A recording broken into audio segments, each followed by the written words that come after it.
On the next page, we're going to get introduced to the sine graph, and I'm going to show you a little diagram that I made.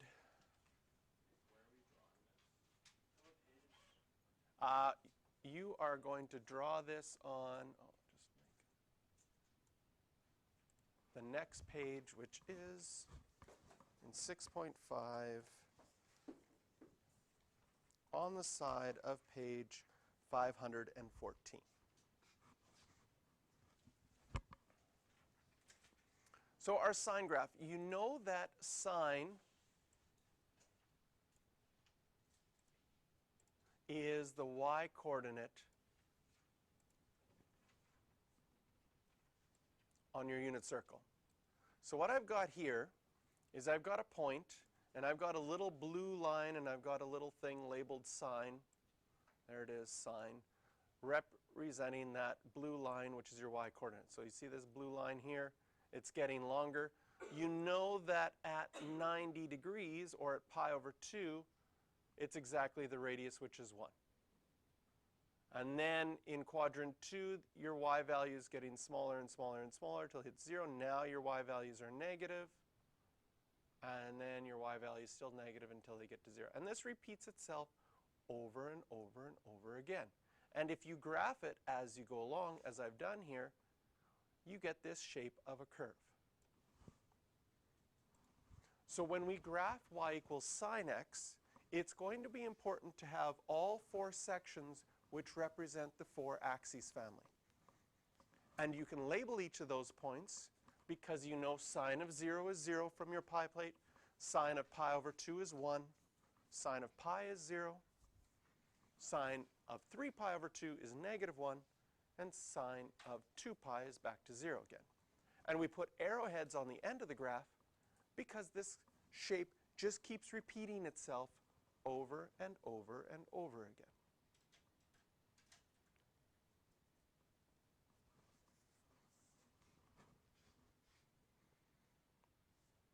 We're going to do the same thing underneath with our cos graph. So I'll add cos to the diagram we were looking at before. Get it back to 0. Would you agree that cos is your x-coordinate? That's going to be represented by the red line. Would you agree at 0 degrees that cos is equal to 1? And that your x-coordinate is positive as you go to pi over 2, or 90 degrees. Now your x-coordinate's negative, goes to negative 1, comes back to 0, goes back to positive. And so our red graph is just graphing those values of x as theta increases.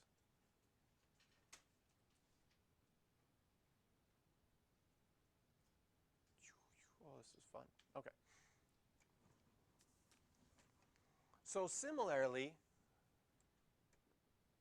you can use your axes family to draw your cos graph. So do once around the circle, which is 2 pi. Put your entire axes family on there. And cos of 0 is 1. Cos of pi over 2 is 0. Cos of pi is negative 1. Cos of 3 pi over 2 is 0 again. And then cos of 2 pi, you're back to 1. And again, arrowheads on the end of that graph because that graph continues forever and ever.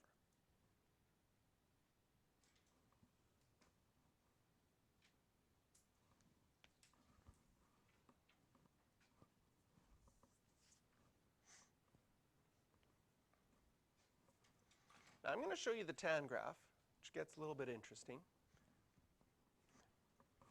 Now, from grade 9, oh, was that too fast? Need to go back? Okay. From grade 9, when you learned about tangents to circles in grade 9, that would be the line that touches the circle only once. And on your unit circle, you know that your x-coordinate is cos, your y-coordinate is sine, and so we can see those lengths on the diagram that I had. I'm going to go back to there right now. So my blue line is sine, my red line is cos, And on this diagram, do you see that I've drawn a tangent line at that point? The length from that point to the x-axis is labeled in green.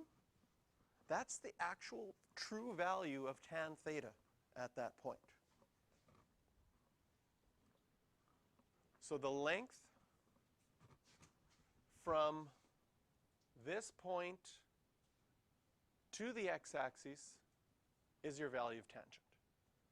That's a graphical way of noticing it. So I'm able to graph this as well so we can see. Now, you know that tangent at 0 is 0, right? And that tangent at pi over 2 is undefined. Can you see if I'm drawing a tangent, when I get to 90 degrees, can you see that the tangent would have been parallel and would never touch your x-axis? So that's why graphically it's undefined. And as soon as I pass over 90 degrees, it hops to the other side, because now it would touch the x-axis in the other side. So if we want to look at what happens to that as we graph it, so tangent is getting bigger and bigger and bigger and bigger and bigger and bigger, and here it's undefined. Graphically, when things are undefined, what often happens? You have an asymptote. So watch what happens to this tan graph. It switches to the other side. Oh, let's go around a couple times and see if we can color things in better.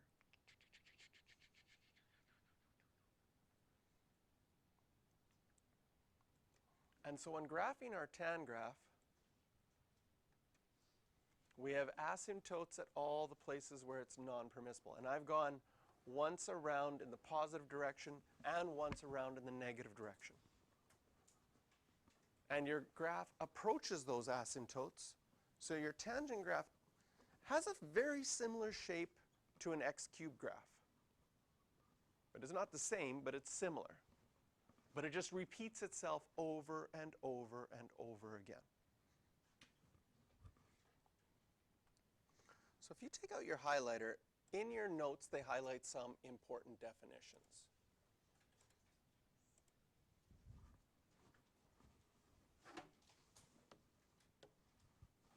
So first of all, a function that repeats itself over a specific domain, that's called a periodic function.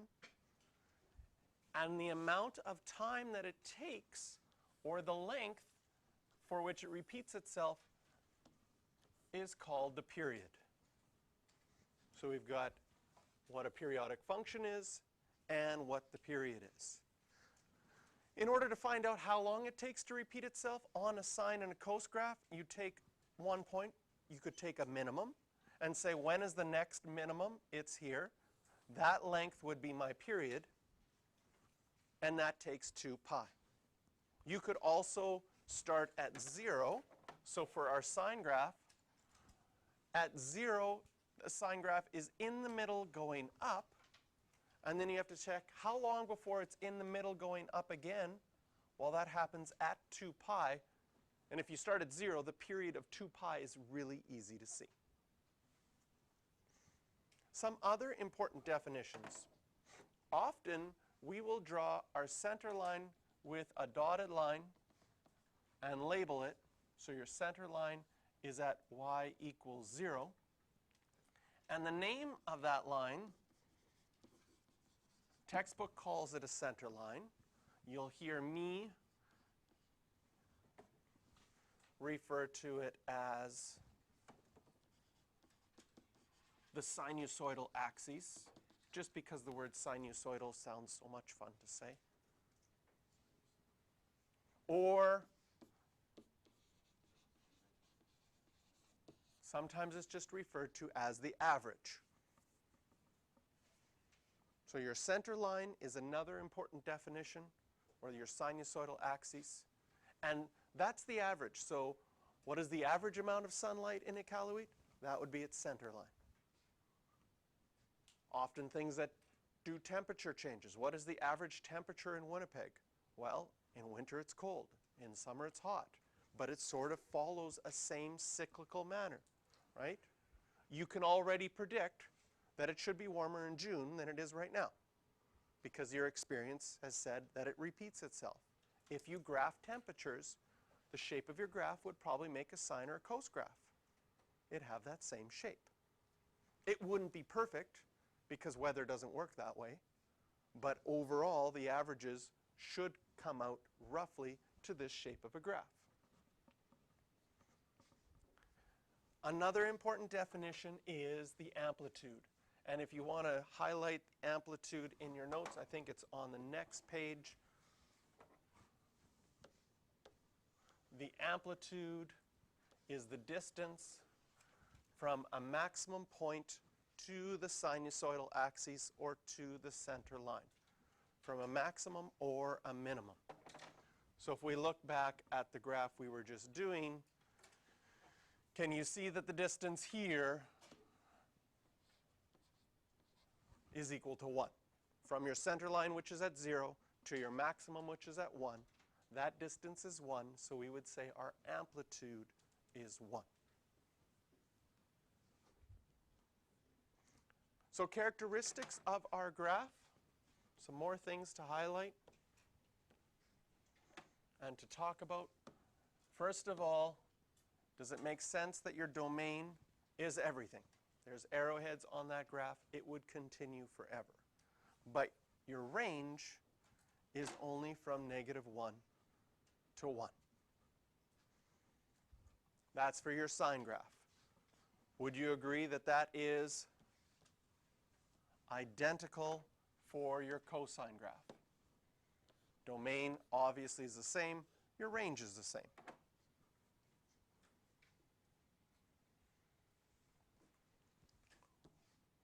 One of the things that we're going to talk about next is the zeros. The zeros are your x-intercepts. And the reason I got you to graph your sine and your cosine graph separately is on the one given by your textbook, they add the pi over 3 family, which is not very helpful at all, not very useful. I don't know why they added the pi over 3 family, but they did. When graphing sine or cos, you just need to have your axes family. So it becomes much easier to graph if you're just working with your axes family. Now, with your axes family, can you see on your sine graph you'd have 0, pi, 2 pi. What would the next one be? 3 pi, 4 pi, 5 pi. If you went negative, can you see that you would have negative pi, negative 2 pi, negative 3 pi? So when we're writing the zeros, we would say, well, there's 0, pi, 2 pi, 3 pi, 4 pi, dot, dot, dot, and we'd have negative pi, negative 2 pi, negative 3 pi, dot, dot, dot, in both directions. And so mathematically, we need to write all infinite amount of them in one expression. So similar to what we did with coterminal angles. Remember coterminal angles, you went plus 360 degrees times k, or plus 2 pi times k, where k was an integer. We're going to look at the pattern that we see here and see that these are all multiples of pi if k is an integer.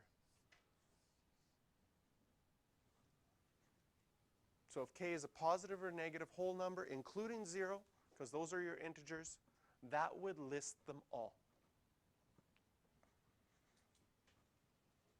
So those are our zeros of sine. Once we get to cosine,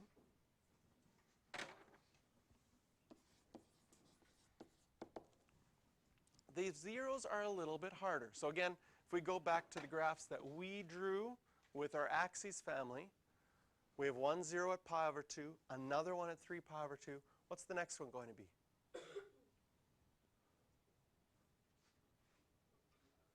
5 pi over 2, and then 7 pi over 2, and negative pi over 2, and negative 3 pi over 2. Question, would you have as one of your zeros 101 pi over 2? Yes. How do you know? It's always an odd number. So the first pattern that we notice is we've got zeros of pi over 2, 3 pi over 2, 5 pi over 2, 7 pi over 2, dot, dot, dot, negative pi over 2, negative 3 pi over 2. We have positive and negative odd numbers. I mean, if you could write it in words, it's an odd number times pi over 2. But we're not allowed to write it in words. We have to come up with a mathematical way of writing all the odd numbers. Okay? So what I'm going to do is I'm going to start with all numbers, all integers, k. That is positive and negative, even and odd numbers, right? If I take all my positive and negative odd numbers and I double them, what will that give me? That'll give me even numbers. Does that make sense? You double an even number, you get an even number. Double an odd number, you get an even number.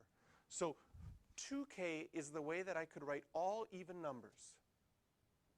If I wanted an odd number, I could just add 1. Adding 1 to any even number, for sure, will give me an odd number. So if I want odd numbers times pi over 2, I could write it this way, where, and I have to make sure that I say that k belonged to the integers. So for writing the zeros of cosine, this is one way that you could write them. Knowing how to write an odd number as 2k plus 1, where k is an integer, times by pi over 2. A second way to write the zeros of cosine. We go back to our graph. We look at pi over 2. The next one is going to be at 5 pi over 2. And we say, is there a pattern for how much I have to jump from one to the next one? How far is it from pi over 2 to 3 pi over 2? You add pi, halfway around the circle, right? If you think about your unit circles at the top, then at the bottom, then at the top again. So we'd add pi again. And then the next one, we'd have to add pi again. If I wanted to go back, I'd have to subtract pi to find the next one. So this is very similar to coterminal angles, where we went all the way around the circle, but this time we're only going halfway around the circle. So another way that we could write this is you could say, well, I know that pi over 2 is one of my zeros, and I could find any other one by adding a multiple of pi. Again, where k belongs to the integers.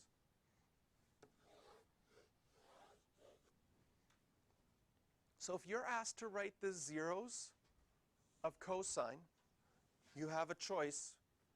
What makes more sense to you? Does it make more sense to write an odd number times pi over 2, which is method 1? Or does it make more sense to start at one of them, pi over 2, and say I can get to any other ones by jumping by pi's?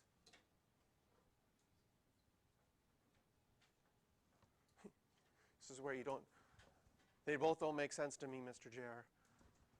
I'm not going to write either of them. I'm just going to take my 0 on zeros and be fine. Draw a smiley face. You need to pick me up right now. Too many K's, too many Z's.